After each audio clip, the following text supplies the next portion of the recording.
Welcome to the Guided Podcast, where we support you to find the courage to listen and act. I'm Amanda Goolsby, and with me is Allie Katz. Let's get started.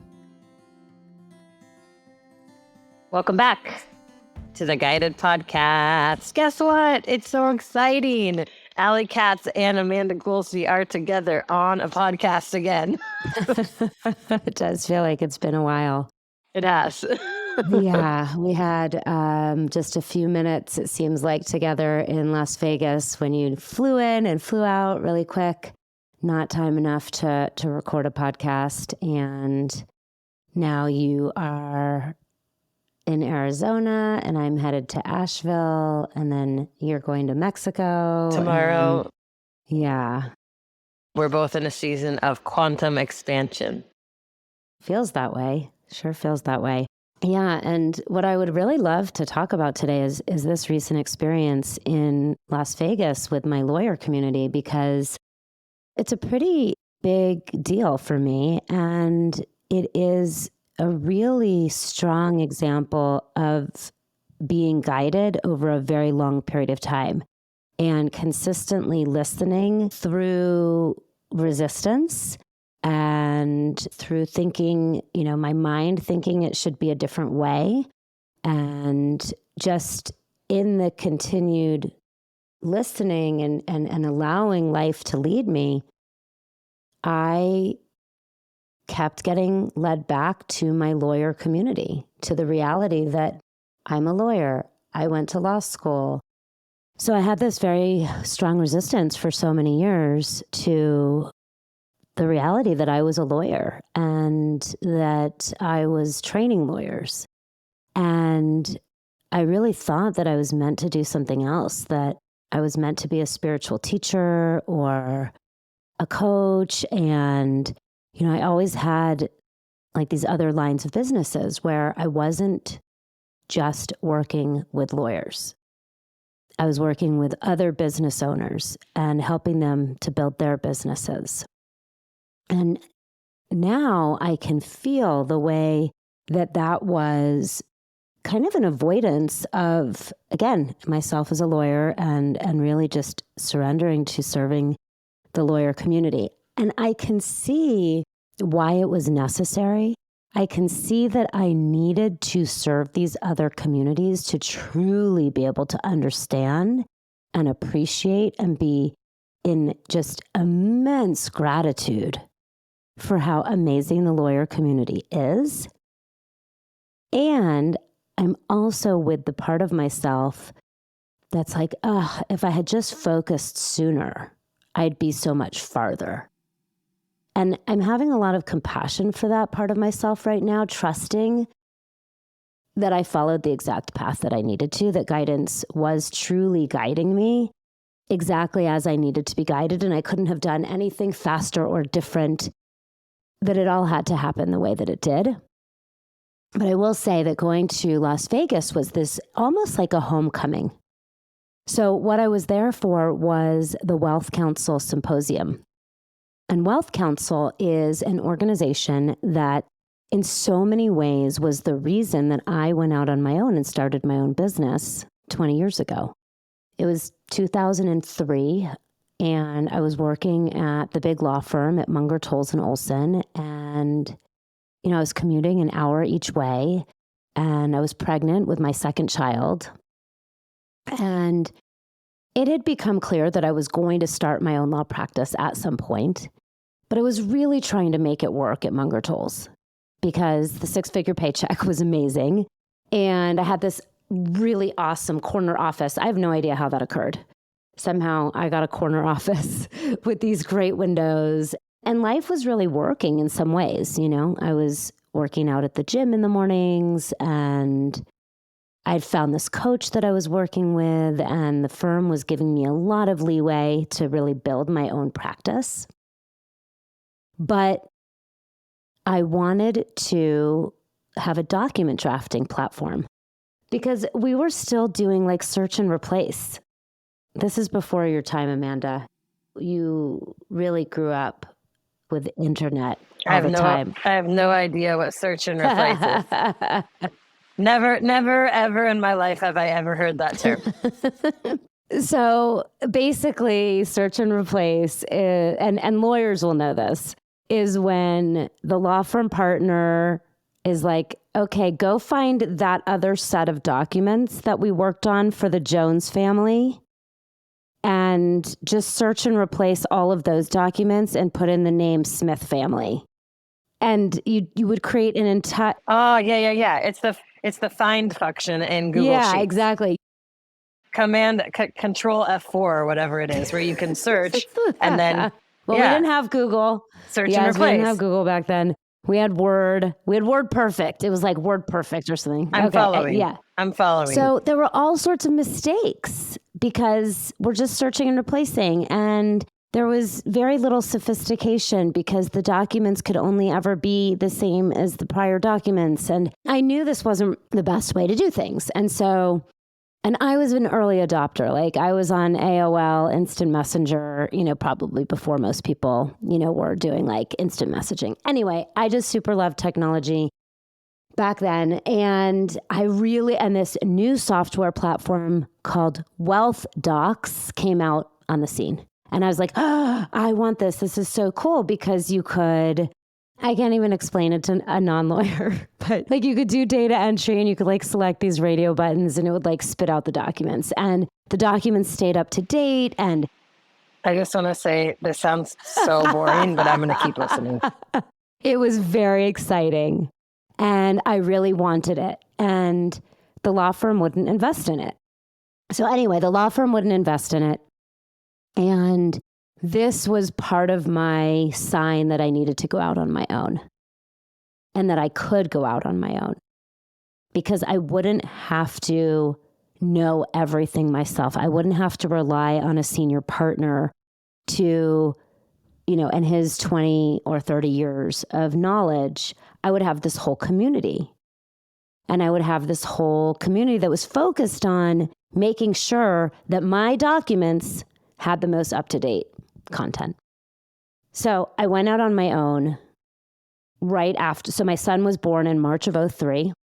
I went on maternity leave. I thought I was going to return to the firm after my maternity leave, and I couldn't do it. I couldn't go back. There was no way. So in August of 2003, I go in and I talk to the partner that I was working with, and I said, Steve, I cannot come back. I need to go out on my own. I need to start my own practice. And he's like, you're crazy. Don't do it. Stay here a few more years. You're not going to be able to make it. Your whole family is depending on you. You're the breadwinner. You're leaving a 6-figure paycheck in the most prestigious firm in the country to start your own life. He was like, he really thought I was crazy. And I said, I get it. I really get it. And I need to do it. And I had the confidence to do it because of this organization and their software. So I go out on my own. And when I'm out on my own, I really invent this new practice model of serving families with young children. And I start teaching it and through Wealth Council, they start inviting me to speak. And then in August November of 2006, I sell my first product, my first training. So this is now 3 years down the road. I built my practice into $1 million practice. I had hired so many coaches, so many consultants, so many people to help me figure out how could I go from the one-to-one of just serving clients in my office to the one-to-many. And talk about guided. I didn't even know what one-to-many was, but I was on a plane one day and I picked up a magazine. And I think it was like Entrepreneur Magazine, and I see this full-page ad in the magazine. It was from Dan Kennedy. And literally it was speaking to every dream that I had in the world at that time. Use your knowledge and expertise to go from serving clients one-to-one in your office to serving one-to-many. Work virtually, work from home, like everything that I wanted at that point. Because I'm going into my office, every day. I have these little kids at home. Granted, my office was just down the road at this point, but I really had a sense that I was meant to impact at a bigger level. But I had no idea how I was going to do that. And I saw that I had created something new and unique in my own office, serving families with young children. And I wanted to teach it to other people. But I didn't know how I was going to do that. I think I was maybe writing a blog at that time. Maybe I was writing the Intrepid Mompreneur. That was my first blog. And I come across Dan Kennedy. His full page ad is literally speaking to me because he's a phenomenal marketer and I'm his perfect target market avatar. And I'm like, oh, this is everything I want. And I just start buying everything he has and I start trying to implement it. And really, I'm just spending tons of money with no results to speak of until I found my coach, which I found by going to a Dan Kennedy event in Ohio right after my divorce. I think it was like the first place I traveled to after I got divorced was Ohio, to this Dan Kennedy event, which turned out actually to be one of the most important events of my life. And I literally prayed on the plane, please, please, please, please, God, let me find the resources that I need here because I don't know what else I'm going to do. If you really want me to bring this work out in the world beyond just my own law practice, let me find the resources here because I'm at the end of my rope. Like I've already invested everything I possibly can. I've now been through this divorce. I've said yes to my husband and giving him basically whatever he needed and wanted in order to be able to ease the divorce. I've listened. And now I need the next level of support and the next level of resource. And I get to the event in Ohio, and I, at that event, end up meeting two men who would eventually, separately at different times, become my life and business partners for 3.5 years each. So talk about finding all the resources I needed. That very much happened. And one of those was the man who would really teach me to bring my work online. And in November of 2006, for the very first time, I sold a training course online, and that was my system for engaging clients. And when I did that, the Wealth Council founders got very confronted, unhappy. They did not like that I did that. Let me just say that. They, I think, felt that I was hurting them in some way, competing with them in some way. And they kind of kicked me out of the community for a long time. Can I ask a question? Were the founders men or women? This is what's fascinating. So if they were all men, I think it was 10 men. The reason that I ask is because I've been tracking something in our culture right now that I am tracking is really important, which is that the old paradigm of patriarchal masculine leadership says competition, competition, competition. We are all in it against each other. There's not enough to go around. Beat out your neighbor at whatever cost it is. And the feminine, at the core essence of our being, the way that we are created, is to think about the tribe, to think about the family, to think about the whole.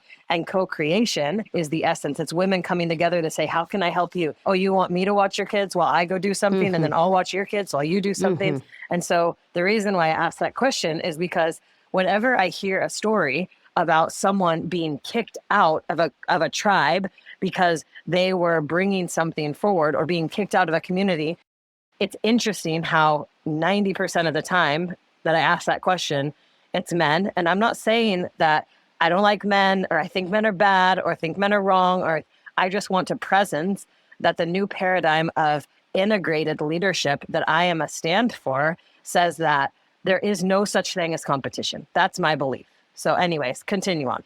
Thank you. Yeah, thanks for pointing that out. They were men, and I was your age, Amanda. I was this like 33-year-old, brand new on the scene relative to them, right? Many of them had already been in practice 10, 15, 20 years. And here I am in practice 3 years and selling my secrets, which, I had learned from the community. This is a full circle moment in so many ways. I had learned from the community. It's not like I made anything up that I was teaching. What I had done is learned from all of their experience and then taken everything that I learned and put it together into a system. That's part of my genius, is that I can learn from different industries. I can learn from different people. I can see what works. I can see what doesn't work. I can add in, some of my own secret magic sauce, and then I can create a system around it. And that's what I did. And that was very confronting to them. Who's this young 33-year-old girl in their mind, teaching and getting paid for it and not giving us any of the pie? I imagine it was something like that. And I will say as well that I was probably a bit like a bull in the china shop, not fully aware of my impact. Yeah, I know that one. Someone once called me a bulldozer when I was a little bit younger. They said, Amanda, you're a bulldozer. And I was like, that's not very nice. Yeah. So I wasn't, I didn't have a lot of grace back then. What I had was a lot of grit. I had a lot of grit. I didn't have a lot of grace. I hadn't done any of my personal work at that time. So they kicked me out, really. That's how it felt to me. They kicked me out of the community. And I go on to build all of my own things that I've built over the years. That business I turned into, $1 million business. Then I start doing TV, which I'm sure also was confronting to them. Then, I go through my whole move to the farm, change my name, bankruptcy, come through that, rebuild. So this has been a long journey. Through the entire time, I continued to refer my lawyers to Wealth Counsel when using Wealth Counsel and the Wealth Doc system was the right thing for them. Because I always, 100%, put the best interests of the people I serve before my own personal feelings of hurt. So was I hurt by them? Yeah, I was hurt. Do I allow that to cloud my judgment about what's right for my clients? No. So I continued to send my lawyer clients over the years to Wealth Counsel, and I've become a major source of business for them over the years. And I've continued to be in this curiosity, how can we work together? How can we work together? Now, interestingly, over the years, the founders actually were bought out by a big software company. And the leadership of Wealth Counsel is now all women. In fact, it's all women who have been through my training programs. Oh my gosh, that is hilarious. Hilarious. So over the years, as I've continued to touch in and I've continued to send them business, the women that are the leadership of Wealth Counsel have been as inviting and welcoming to me as really as they could be. This year, and by the way, my organization is the only organization that Wealth Counsel has given a 3-month trial. They let us give a 3-month trial of Wealth Counsel to my members. No other organization has that. Not even Wealth Counsel gives a 3-month trial. So that's a pretty big deal. So this year, I was a vendor at their symposium. 500 lawyers at their symposium. We had a booth. First of all, I've never had a booth before. I had a booth one time at an ABA event, but it was like small and, not a big deal. This was a big deal. Big deal. I brought 5 of my team members. It was in Las Vegas. We had, I think, close to 50 of our members were there. Maybe somewhere between 30 and 50. So like 10%, somewhere between 5 and 10% of the people at the conference were my members, were personal family lawyer firms. And I've never done a booth before, and I had no idea how to do it. Thank God for JC and Ariel and Kim and Clea, who were on my team, and the wives of one of our members, Alan, his wife Rachel, who showed up to really run this booth. And it turned out to be one of the best things that I've ever done, such a homecoming. And we were a gold sponsor. So we were like the top sponsor right below the software company that owns Wealth Council. They were like, of course, the platinum sponsor. So they were the big one. They're called Leap. We were right below that. So we had really good placement at the event. And we had this cool backdrop. And instead of showing up as New Law Business Model, which is our training company, we showed up as Personal Family Lawyer. And one of the things that we did that was so smart is we got lanyards for all of our members that were red, PFL red, which is our color. And so we had all these lawyers all around the exhibits wearing, these PFL red lanyards. So we really stood out. And then we threw a party. Well, really, JC created this party. I have no idea how this happened. I'm not good at putting parties together, but yet I really seem good at attracting. Amanda, it would have been like, you would have loved it. Yeah. I just would like to take some credit for I would just like to can I just get a little bit of acknowledgement for the setup? I wouldn't say that I'm the best at throwing parties, but what I am the best at is looking at a space and knowing exactly where things need to go, how they need to go to make sure that as many people as possible can come to the party. Yeah, so that was a big consideration. When we checked into the hotel, we needed to pick a suite, a room where we could host this party. We knew we wanted a penthouse suite to host the party, and they wouldn't let us see any of the rooms. So JC and I are standing at the counter at like 10 o'clock at night, knowing that we have to be at the conference the next morning and needing to pick a room. It took us about an hour to pick the room. Finally, we picked the room, and I don't know how many people are going to come to this party. The numbers keep growing. People keep RSVPing. And then we're like, well, we don't want to just have our members. We want to be able to have some prospects there too, right? Anyway, it turned out literally perfect. I really wish you could have stayed. JC somehow went to Target and Whole Foods the day of the event and ended up with this incredible spread that she made from scratch, including like meatballs in a crock pot. Anyway, I've got pictures. You got to go on. That's amazing. I know. You've got to go on. You've got to go online and see the pictures. By the way, when you talk to JC next, will you tell her thank you for my little gift? Because this morning, look, out by the fire, I used the lips and the under eyes and the feet thingies that she bought me. And I've been using the Burt's Bees stuff that she bought me. So tell her thank you for my self-care kit. She's incredible. She's truly, one of the things that the people at the, that all of the lawyers really said again and again is that I have this magic of attracting just such wonderful people to work with me that they've never seen, with anybody else in their reality. And it's really true. You and JC and Ariel and Allison, y'all are magic. Truly, truly, truly, truly magic. And I understand that you all are like a reflection of my magic too. And that is something that is unique in my industry of lawyers. It's very unique in my industry of lawyers. And so I want to know, get to the point. What happened at this party? Well, it's more what happened at the event. So at the booth, lawyer after lawyer after lawyer came up to me and said, yeah, I've watched your journey. I've been watching over all these years. And I felt really seen. I felt really loved. I felt really appreciated. Like I'm doing something for our industry. And I'm doing something for our industry that I've always kind of known in the back of my mind I was doing. Like I'm bringing heart and soul to lawyering, and they're seeing it.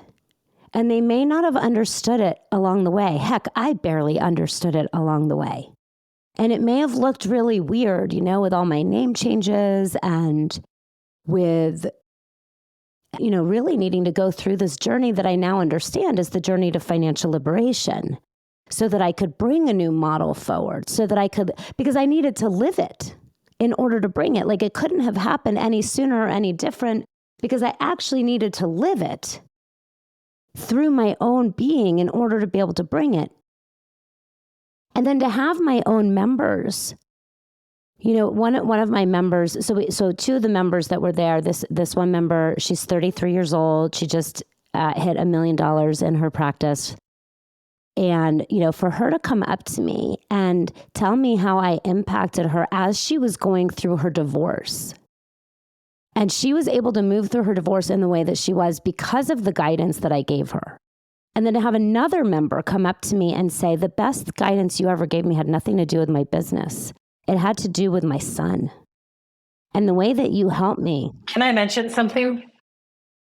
At the beginning of this call, you said something that I almost paused you in, but I waited because I knew there would be a moment that it would come. You said that for a long time, I was in resistance to being a lawyer because I thought that I was supposed to be a spiritual teacher or a coach. Yeah. Just a heads up, Alley Cats, you are both a spiritual teacher and a coach and a lawyer and a mom and a wife and a landowner, but you really are. What you were just describing, those two things you just said, that is spiritual teacher and coach. And so you're a spiritual teacher and a coach and a mentor and an advisor that's cloaked, that's presented in the world as a lawyer. Why? Because lawyers are trustable. Coaches sometimes aren't. And so it is all happening in the right timing. It is all happening. It's all happening. It's all happening. It's all happening. Yeah. And, so for this, then another of my members to come up to me and say, the biggest impact that you've made in my life was really helping me through the teenage years with my son. And he's doing great now because of what you said, because of how I showed up, because of what you said. And then my, other member is just like one after another, right? My member who's says she's the oldest member in the room, though seriously, she's the youngest at heart, whose husband just died a year ago. And she's living her best life because she became a personal family lawyer and her engagement with the community, and then the men too. And I guess the way that it now lives in me is I love my lawyer community, and I am going to sunset the Eyes Wide Open membership at the end of this year so that I can focus just on serving the lawyer community. Again, I did this in 2016. I sunsetted the Eyes Wide Open membership back then, and I brought it back in 2020 when really the world needed me to, give some. Yeah, people needed it, and the lawyer, and I have a question though. Before you sunset it, can I license it to a couple of the businesses that I advise so that the team members that are coming in that have the potential to become millionaires in the next 5 years know how to have eyes wide open with their money? I mean, we could definitely talk about what that looks like. Yes. I mean, here's what I know. What I know is I need to take back that time that I'm focusing on Eyes Wide Open, the membership, and meeting every Tuesday night. And I need to give that to the lawyers. I need to give everything that I can right now to my lawyer community to be able to really support it to get to its own next level of standing on its own 2 feet. And that means really focusing on developing my leadership team. The people on my leadership team are amazing, and they're young, and they need development, and they need my attention and, energy for their development. So that's number one.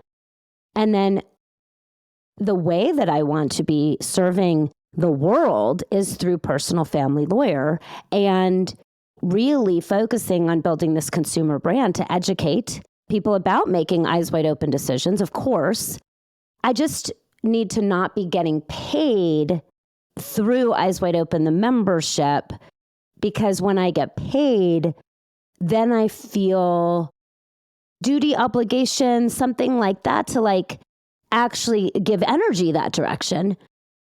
And I just need to direct that right now to the lawyers and to the clients the lawyers serve. So, I mean, let's talk about what that licensing model could look like in a way that feels good for whoever's licensing it and also feels good to me. And I think what I want to say is just I'm so grateful that I continued to listen, that I continued to serve lawyers. Eventually, we'll go beyond lawyers to the insurance, financial, and tax professionals as well. And I'm so grateful that I stuck with this organization that, that hurt me, emotionally in some ways, but that I really stuck with knowing what was best for my clients.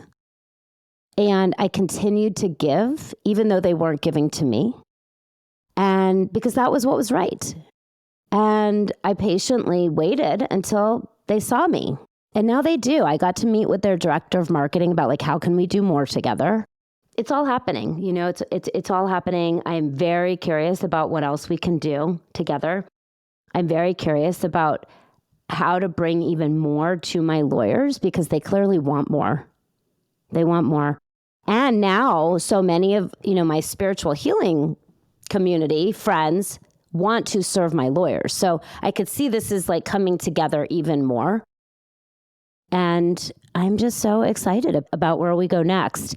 And just before we end, and I do have to go because I'm heading out to a wedding today in Asheville. My dear friends, David and Remy, are getting married, and I'm getting picked up here in just a few minutes.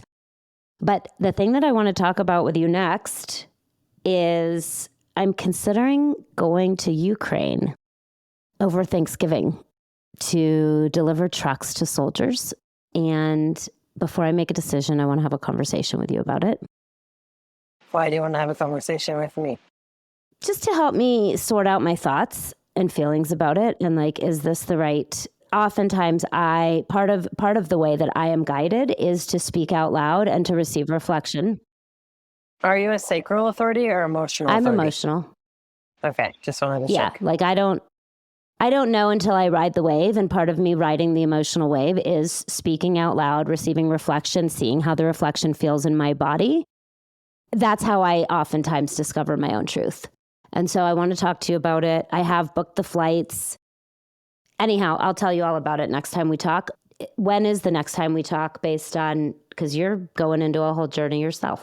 Yeah, I'm going to record a solo cast podcast before I go offline, before I go dark. So I'm going to be going dark from November 1 to November 6th. I'm turning off all devices.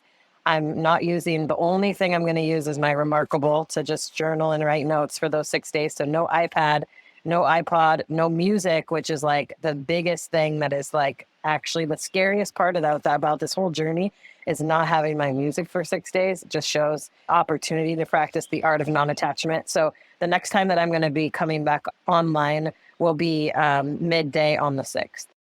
Got it. Okay. We can talk between now and end of day on the 1st and then the 6th. Okay. We'll record again the week of the 6th and we'll hear about your experience. That's right. And we'll talk about Ukraine. Okay, that sounds great. I love you. I love you. And we love our podcast listeners because you guys are the reason why we keep doing this. And to be honest, Allie and I, we're moving a lot. And like you heard, Allie, what did you call it? Sunsetting? Allie's putting to sunset her Eyes Wide Open membership. So yeah, but this is still happening. This is still happening. But the podcast is still happening. The podcast is still happening. This is true. Yes. Okay. I got to go. My ride is here to go to the airport. I love you. I love you. I love you. Mwah. Amanda, have an amazing time. I'm so excited for you to be completely with you. No music. Thank you. Just listening no to music. You. I'm going to bring my guitar and make my own. Yay. I can't wait to hear. I love you so much. Love you. Bye. If you enjoy the Guided podcast, please rate and review us on Apple Podcasts. And be sure to come back next week. Until then, this is Allie Katz and Amanda Goolsby. And remember, life knows.